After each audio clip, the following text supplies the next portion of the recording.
Hi there, everyone. In today's Locked On Canadiens, we're going to talk about the Habs hiring Stephane Robidas. Where on earth did they find him? He was exiled to Robidas Island. And what this means for the Canadiens defense, what it means for the development of the team, what it means about the organization. All that's coming up, plus all of your mailbag questions. And that's on today's Locked On Canadiens. For Locked On Canadiens, your daily podcast on the Montreal Canadiens. Part of the Locked On Podcast Network, your team every day.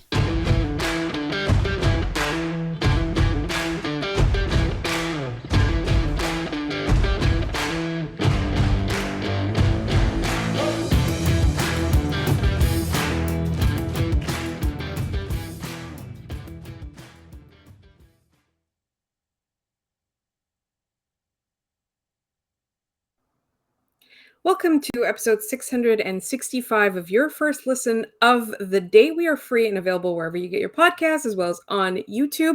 Very important programming note. As you know, we're in the off season, so we're 3 days a week normally, which means Monday, Wednesday, Friday usually. However, exceptionally, next week, we're dropping an episode on Tuesday, and you really won't want to miss it. It is our episode 666. And we toyed with the idea of inviting Satan onto the show, but instead we decided to do the exact opposite of that. We're inviting an absolute delight onto our podcast, and this person, surprise guest, is an expert on OHL prospects. So we invite you all to ask us questions about not just Owen Beck, who we'll spend a considerable amount of time talking about, but also any OHL prospects that are in the Habs system, that are about to graduate to the Habs, hint, hint, and any that you might have an eye on for next year's draft. All of that, you can send it to us at lockedoncanadiens@gmail.com.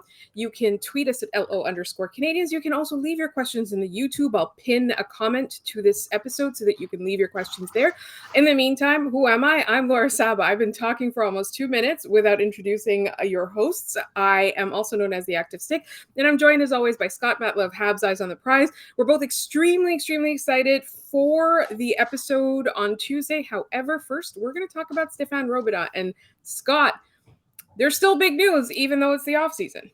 Yeah, and the Habs are back to doing things at like 8:45 in the morning out of nowhere. In that I saw Stephane Robidas and I was like, cool. They're doing like a retrospective because he's assistant coaching in the Q. He had taken a job with the Sherbrooke Phoenix, a team that he co-owns along with Jocelyn Thibault, if I am not mistaken. Was it Felix Potvin or no? I do not know. I only saw the former Habs goalie name and then I blacked out from rage related to the Patrick Waugh trade. And it's funny is that one of the first questions we got for the mailbag today was about this from @JF_718. What do we think is Robidas as an assistant coach? And honestly, I'm not against it. He worked in player development with the Leafs for, I believe, 4 years and then went to go sign on with the Q. He was coaching in one of the lower leagues. I think he was coaching a midget league.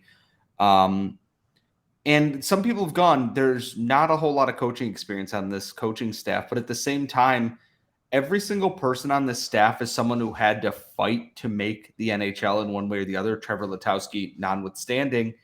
Stephane Robidas was a 7th-round pick. Alex Burrows was, I believe, undrafted and had to fight his way into the league. He was. And Martin St. Louis was famously undrafted as well.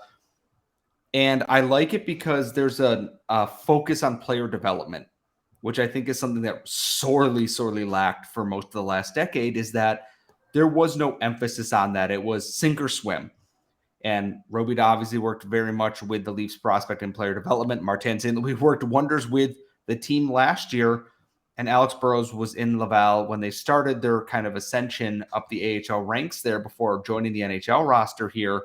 And I know some people are kind of going, weren't there better options? Luke Richardson had all this experience, this and that. It's a new era. And I don't think just because Robidas was a defensive defenseman, he wasn't a big dude. He wasn't a hulking dude in the mold of Marc Bergevin. He's a guy who would use his smarts and positioning to win and play well. So I'm in favor of giving an opportunity to guys who may not have the coaching prowess, but have a background that should make them a very effective coach here. And we never really know until they take the ice. it can't be worse than last year, right? Like there can only be improvements. Exactly. I just double checked, and Felix Potvin was the prior coach, I believe, if I'm not mistaken, not a co-owner. So you were right. I was wrong. Please, there's this person who like yells at us in the comments every time we get something wrong. Please don't yell at us. We are very, very tired, as you can see from the dark circles in our under our eyes. I will just say one thing. The biggest concern people have been talking about is that nobody on this coaching staff has much experience, and I think that's fine, to be honest. And we're talking about two undrafted guys who played a significant number of games in the NHL. And then you're talking about two guys who were drafted in the 7th round who played, again, a significant number of games in the NHL. I remember coveting Stephane Robidas before he went to the Leafs and then was magically disappeared. And I'm glad the Canadiens have found him. I want to say it was Jared Book of Habs Eyes on the Prize made a great point, was that, the Habs approach seems to be we're starting everything from the ground up. So, we're giving the coaches some time to learn and grow and make mistakes themselves. I do wish that they had somebody with a bit more experience behind that bench. I'm not going to lie to you. I do have hesitation. However, I don't think it's the end of the world. I personally feel that this is a fun, inspired hire. If you're going to go with lack of experience, though, I do think that you want to be a little bit more diverse. I understand that they're kind of keeping it within people that they know and they trust and whose coaching philosophies or whose hockey philosophies, not coaching again. It hasn't been that long. Whose hockey philosophies that they kind of agree with and understand. And I do think that there's something to be said for fresh perspective. I think there's a lot to be said for players who know what it takes. I believe that they are kind of relying on the management to secure the talent, and they're relying on the coaching staff to get the best out of the talent. And when they looked at, what players really did the most to get to reach the pinnacles of their careers to the best of their ability, and obviously not everybody's a Hall of Famer, but you can't deny that Alex Burrows did what he did to the best of his ability, right? So I think that they're looking at that kind of aspect of it, and they're like, okay, we'll do the drafting, the trading, the signing, all of that.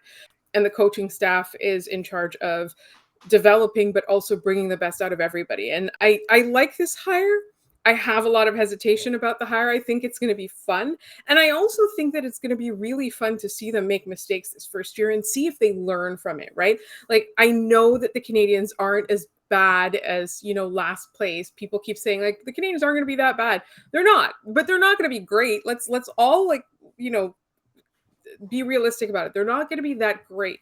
So this coaching staff this is the year that they're going to have to like make up for their inexperience by making mistakes, learning, growing. So what I want to see is the coaching staff at the beginning of the year and the coaching staff at the end of the year, do we see a trajectory? Do we see them improve on their ideas, on their structure, on whatever it is? Like that's what I'm going to be looking at. And to be honest, I personally, like, it's not that I'm not hopeful. It's that I know that there's going to be growing pains. And if you go into this looking at it like there's going to be growing pains, in game 1, if they don't have a sound defensive system, I'm not going to be too bummed. But in game 82, if they're still playing like last season, I'm not going to be happy. I want to actually throw something in on that because that's a good point, is that last year was Martin St. Louis came in the halfway point of the season, and it was try and, stop the Titanic from splitting in half and at least, kind of keep the bleeding to a minimum. Now he has an off season to work and implement and do all these other things. Is it going to be perfect? No, it's not going to be perfect. Martin St. Louis is not infallible except for his quads. Those are phenomenal. Those don't change a thing. Going into this season, like you said, can the coaching staff learn and adapt? And these are guys who had to learn and adapt as they played because they started before the 04-05 lockout, many of them, and played through that into the new era of hockey and had to adapt their game and had to learn. And I believe this was in the Habs subreddit as I was kind of reading through the comments. That's important. And like you said, I'm not going to judge them based on the first game. I'm not going to judge them based on the 5th game.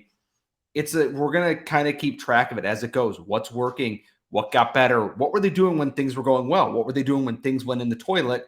And judge from there and start to draw conclusions now that we're actually going to have a coach and a system in place, not Marty, please, for the love of God, save the ship from sinking. And I think that's going to be a really interesting storyline to watch. They might not be good, but do we see the progress in coaching and everything going onwards? Absolutely agreed. And in our next segment, we're going to start going on with some more mailbag questions from all of you. And that's all coming up in just one moment. But first, I just got my sample of Built Bars with the chocolate chip cookie dough Built Puffs, as well as the s'mores Built Puffs. And I got to tell you, they are to die for. They're literally a treat. It's a protein bar that tastes like a candy bar, but I don't taste a protein bar. I'm tasting a candy bar. They're all high in protein. They are all delicious. And they are so like full of energy for you. And it's all low in sugar as well. It's made with real chocolate. It's got really high quality ingredients. And for me, a Built Bar is not just, a protein bar. It is a treat, whether I need one at 3 p.m. before I crash, whether I need to take one on the go with me because I have a very busy life and sometimes I forget breakfast. You can also take it hiking. Honestly, put a Built Bar, in your pocket, in your bag, take it with you because they're so good. They've got 18 delicious regular flavors and they've got all these other fun, interesting, like all treat flavors. And you can go to built.com to try these low in sugar, high in protein bars. All you have to do is enter promo code LOCKED15 to get 15% off your order. That is LOCKED15 at built.com to get 15% off your order. All right, folks, I'm just going to remind you all once again that our episode for next week, instead of Monday, is going to be Tuesday. So our schedule is going to be Tuesday, Wednesday, Friday next week because we have a special guest and we're going to talk OHL prospects. So please look out for that and please send us your questions. In the meantime, Scott, I do believe the Twitter question that you had a second component to it.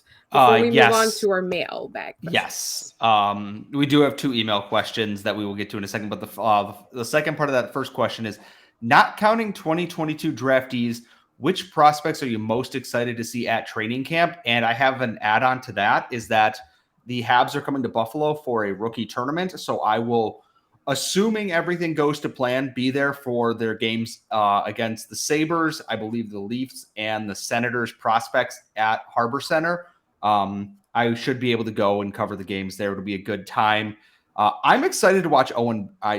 He's a 2022 prospect. I'm very smart, by the way. We're going to talk about Owen Beck all episode next week. Don't worry. Mostly we want other OHL talk as well, but the hard part is that there are some guys who are going to be in college that I won't get to see Sean Farrell or a Jaden Struble or a Jakob Dobish. But will we get to see Caden Gooley is my question. Assuming he is there. Yes, I'm also excited to see Arbor Jacki just because I want to see if he's progressed from where he was in the last preseason, where he got better game after game and eventually got an entry-level contract, to where he's at now. Because one, it's a game against the Senators prospects, which anyone who's followed me for AHL games know that games against Senators prospects always result in violence. Arbor Jacki thrives when things get violent, and I am very, very interested to see how he hopefully keeps his head there because he's such a physical specimen of a player. I am very excited to see if he can kind of show why he was worth that contract there. He's someone I'm going to have my eye on. Plus, I assume we're going to get to see Matthias Norlinder and some of the other young defensive prospects. We don't know what the roster is going to look like, but any NCAA prospect, just scratch them off the list.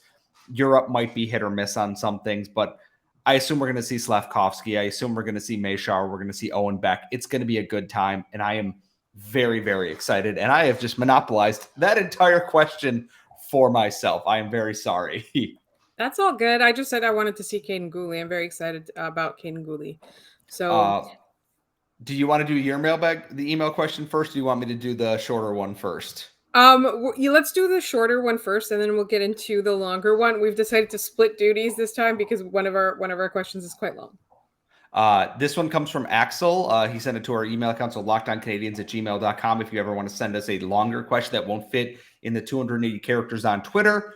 It says, hey, the Athletic released their list of the top 10 worst contracts headed into 2022. Yes, we know Habs fans have been very angry about it, myself included. Suzuki being listed at number 9 and Anderson and Savard being honorable mentions. I'm just interested in your thoughts. I personally think Suzuki will go into his contract. Also interesting that 3 of the 15 names listed are contracts signed by Mark Bergevin. Thanks. All right, so I know people are really upset about this, and I have to say that a lot of it is dependent on length of time, right? Like, there's like I don't know how to explain it because I truly disagree that Nick Suzuki is one of the worst contracts in the NHL. A lot of people are like, what are you talking about? It hasn't even kicked in yet, but we're talking about, the upcoming contract, which it's he's in his first year of it. So I don't I don't get mad about that stuff. Like I don't agree though. I really don't. I understand why Habs fans are upset, but I think it's going to be fine. He is going to be quite old when it's done, right? But I don't know. I Also, think he's good value. my biggest thing on this is that the contract hasn't kicked in. The Habs were historically bad last year, and Nick Suzuki still put up career numbers on a bad team with a rotating cast of line mates. Caulfield was probably his most stable line mate, and that was only after St. Louis got here. He had Josh Anderson, he had Reb Pitlick, he had Mike Hoffman, he had Brent. He had every winger under the sun at one point or another. And it's like, what else do you want him to do? Yeah, his defensive numbers suck because we know Mike Hoffman and Josh Anderson can't play defense. Caulfield isn't exactly an elite defensive winger, and he's not insulated by Philip Deneau. He was kind of left out on an island here, and yeah, it's going to look bad. And Dom, to his credit, I do not always agree with his model, quite often, actually. But his reasoning in the actual article itself is that he says, I don't expect to see Suzuki anywhere near this list by the end of next season, and that he should grow into this in a big way. He's 22 years old. He's just starting this deal, and the Habs aren't going to be that bad forever. Savard and Anderson, okay, yeah, probably not great, but his reasoning and why it's going off of what his model says. He can't disagree with his own model because then it all just kind of blows up in your face anyways. I get his reasoning behind it. It's not perfect, and you don't have to like it, and I don't think there's anything wrong with not agreeing with it. But even Dom's kind of has looked at this and gone, I don't think this is going to be a thing next year. If he's anywhere near this list, he'd either have to be injured or take a major step back to still be on there. I'm not worried about it. I'm not going to stress about it. I said my piece on it. I don't agree with him being on the list because I think they're far more egregious contracts, but I'm not the one getting paid to write them. So I can have my own opinion. He can have his. Well, I mean, like there were so many models that predicted that Cole Caulfield would never even make the NHL, right? If you just take objective like science, a lot of times like it doesn't account for certain personality traits or luck or other types of growth. And some models just like they either devalue somebody's where they developed or they devalue the league that they play in or they overvalue certain things. So yes, there's a lot to be said for putting a series of data into a predictor, but at the end of the day, all of the people who make the NHL in the world are outliers, right? Like there's like a very limited number of people who play hockey and then succeed in the NHL. They're in general just outliers in their lives. So I'm not too worried. And again, like I think Dom is an incredibly smart person. And I thought it was really funny how upset people are because they didn't read the part where, he said he fully expected this not to be the case and all of that. I thought it was funny because I'm like, like Nick Suzuki is going to see that and then he's just going to murder the Leafs next year. It's fine. Yeah. You said we have one more in the email, Laura? We do. We have an email question from our good friend Tiernan, who has emailed us quite a bit.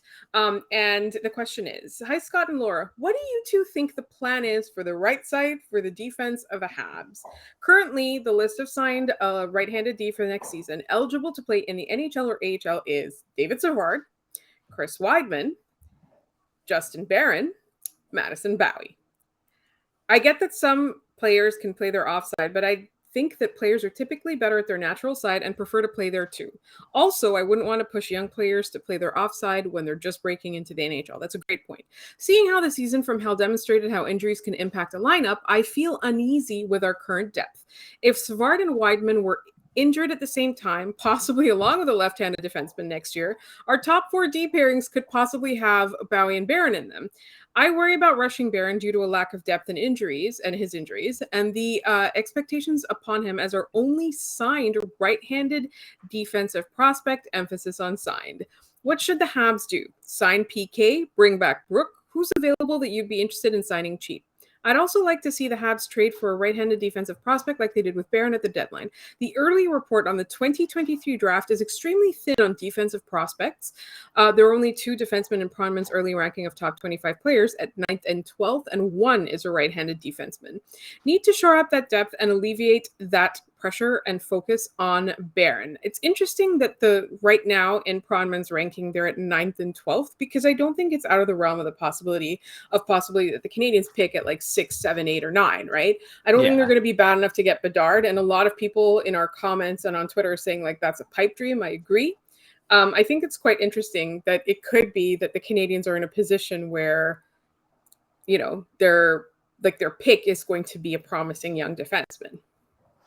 I do kind of look at it right now too, and I go, they do need help there, because I do not think Madison Bowie is actually going to be an NHL defenseman. And I get that they might trust players on their offside. I cannot shake that it's going to be PK. I can't shake the feeling. And it won't be expensive. He's not going to get that cap hit. I would be shocked if it comes in at more than $3 million, but I can't shake the feeling. Whether that's proper or not, it's like, even if it's 2 years, that gives you a window there. Because I'm looking at other right-handed or right shot D here. Anton Strawman, Danny DeKeyser, John Klingberg wants $10 million. That's not going to happen. Chris Russell. There's some restricted free agents. You have Noah Dobson. Eric Brandstrom is also an interesting one, because apparently DJ Smith doesn't like him. And I don't think he would be expensive. But see, the Sens are doing smart things now. So what if they fire their fail coach? I don't think they will, because they should have done that already if they wanted to be quite honest. So there's options. I'm curious. I think they'll get creative. I don't think they're going in with Madison Bowie, Otto Leskinen, and Chris Wideman as like their, other options on right D. It's a recipe for disaster, man. And nobody wants that. Also moving people to their wrong sides, because as we discussed with Mike Matheson, putting him on the correct side was what brought out the most in him. Speaking of Chris Wideman, we've got a ton more mailbag questions coming up in one moment. All right, Scott. What do we have in our Twitter mailbag? From Rock Smasha, do you think the apparent leadership of Chris Wideman is a factor in why he wasn't dealt at the deadline and was then extended? He's a player who's grown on me throughout the season due to his quotes on mentoring Harris, helping Slavkovsky feel welcome to the team. And if you had said Chris Wideman in leadership like 4 years ago during the Uber video incident, you would have been mocked off of hockey Twitter.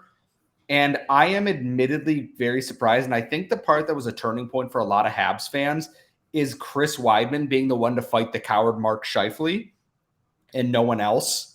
I do think Wideman has actually grown a little bit as a person. Having a child helps with that too. And at a certain point in your life, you just it clicks that you go, hey, I got to be better at this. And I do think that Martin St. Louis, Jeff Gorton, and them, Chris Wideman knows he's not going to be a top pairing defenseman, but he's fine in his role. And I think he's a really good mentor for a lot of young guys, because Wideman, similar to Robidas and similar to Burroughs, wasn't a guarantee to make this. He's not a big guy. He's not an overpowering guy. He had to work and be good at what he's good at to make it. He's grown on both of us. Neither one of us really thought much of it when he signed, and now here we are, and he's extended for another 2 seasons. And I will say that as well. I think Chris Wideman, when he came to Montreal, it may well have been that, the Canadiens needed to fill up depth and he needed to rehabilitate his career. So it was like, let's take a chance on this. And I think over time, I really think that the reason they re-signed him is simply that they like him. Because if you look at it, he is a depth player, right? He would fit on any team that's looking for a depth defenseman. Doesn't necessarily have to be the Canadiens. And on the flip side, the Canadiens don't necessarily need him. So I think that, them signing him was literally a fact. Like, they saw something in him that they liked in the dressing room. He seems to be that kind of guy. You could see all the young guys were constantly hanging out with him. He seemed to be a pretty positive influence on them, which is really interesting given, we just talked about the whole Ottawa incident. And I think you know, what really, really brought it home for me was just the fact that like Cole Caulfield was like spending time with Chris Wideman's baby. Like that, you know, that I thought that was adorable. It seemed to me that, you know, this is a guy who's like determined to have a good head on his shoulders, to kind of be a good positive role, not just a role model, but a friend, a buddy, a big bro kind of thing. And I think that, you know, he offered up his number to Slavkovsky to make him feel welcome on the team, especially since we knew that, you know, some of the fans weren't too happy with the pick. And he's kind of trying to just, you know, make him feel a bit more welcome in Montreal. And I really love that the story that the Canadiens put on their website about that. I urge you to check it out because it really made me feel like they just kept this guy because they like him, right? Like that's it. And I like him too now. From Jeff the Red, what's your favorite thing about the current Canadiens management regime over the offseason that's a change from the previous one? That they're not old school, that they are willing to make out of the box hires. Although I would like to see a bit more diversity in that bench, and that they, you know, they're building an analytics department. They know what they don't know, but they're also bold, right? Like that Kirby Doc trade was pretty bold, and the fact that people thought that they might have traded for Shane Wright, that says a lot about the front office. Is that, you know, people think that they have the stones to do it. Personally, one of these groups hired Marie-Philippe Poulin. One of them did not. Yeah. I mean, like, one of them hired one of the greatest hockey players, not female hockey players of all time, to help in player development at training camps and everything else. And I think that's important. Like you said, we would like to see, you know, some more diversity in the hires and everything, but they are clearly building a vision here. And I think there seems to be a plan. Whereas before it was just seat of their pants, grip it and rip it and hope this works kind of thing. So we have one from @Habs Laugh, and it just says Lane Hudson? The answer is always yes. The answer is praise the Hudson, always. Go listen to our episode with Paul Zook if you want any more info on Lane Hudson. Trust us. It's just the previous episode. Go grab it. It is, yes. From Andy @_rallycap. Who would you want to team up with in a Habs Amazing Race? And I assume he means a member of the Habs for the Amazing Race. Okay, you can go like strong, gigantic, will do like the physical tasks, or you want to go with smart and not annoying. I'm picking Nick Suzuki because he's not going to be annoying. I thought that, and I have two other thoughts that I would think because they know how to travel, they know how to get around, and they have a good head on their shoulders. Carey Price or Joel Edmondson, both of whom have been around long enough to know how to get places, how to get what they need in said places, and know how to get around very easily. Nick Suzuki was my third option in that because he's got it all going on up here. And he's going to be quiet. We actually talked to his mom, and his mom said that he would be quiet. So that's the big one for me.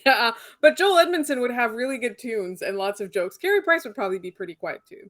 Exactly. It's great. It's like, you don't want to talk? Cool. Carey's just going to sit there and, you know. Stare. Probably. Or eat beef jerky. I assume Carey Price is a big beef jerky guy. I don't know why. Just a feeling. Our last question from Tristan. My question and a follow-up. What is the greatest pop song of all time? And then my follow-up, why is it Run Away With Me by Carly Rae Jepsen? All right. So I have to say Run Away With Me by Carly Rae Jepsen is a great pop song. It reminds me of road trip songs and everybody starts singing along. But I've been trying to really capture what for me is the ultimate pop song, and I'm having a hard time kind of like I have recency bias about it. But if you just think of the sheer influence, you got to go with one of two, right? It either has to be Hit Me Baby One More Time, or it has to be another song by Carly Rae Jepsen, which was obviously Call Me Maybe. Because if you just think about how ubiquitous it was, how catchy it is, how it gets stuck in your head, and how very few people are actually annoyed by these two songs, because you'd think, especially with Call Me Maybe, you'd think it would be an annoying song, right? Like you'd think people would get really annoyed by it. But I know people who will literally like put 1 hour of Call Me Maybe on and go work out. I swear to you, it's true. So I think that to me, it gives me that feeling. And then, you want to go back to like the Michael Jackson songs or whatever. I'm like showing my age now. I really think Hit Me Baby One More Time for me is like, or oh, Bye Bye Bye by NSYNC for all the same reasons. My thought was Call Me Maybe was what came into my head too, because I had just turned 21 at the time that song really got popular. So anytime we went to the bar, Call Me Maybe came on. And it was the same time that there was the viral video of a college baseball team in a van doing a hand dance with that everyone at the bar would then be doing that. And if not that, my other thought was it's I Want It That Way by the Backstreet Boys, because you can put that song on. And I have witnessed an entire bar full of drunk college students in full Halloween costumes stop to sing it as a group in a giant circle. It brings the people together. It gets people going. And everyone knows the words. Even if it's just the chorus, everyone knows the words to I Want It That Way. Whether they want to or not, it is embedded somewhere deep in your head like a Soviet sleeper program that when it comes on, you know the words whether you want to or not. And I think that might be it. In that it's always a good hit. The cold open from Brooklyn Nine-Nine is what that was my other part is a lot of people picked back up on it because of that, including Brendan Gallagher during the pandemic, who became a semi-famous TikTok star, which why didn't he keep doing that? He was good. Anyways, that's that is my answer for that one. And that is it's actually because he's being paid $6+ million to do something else. is why.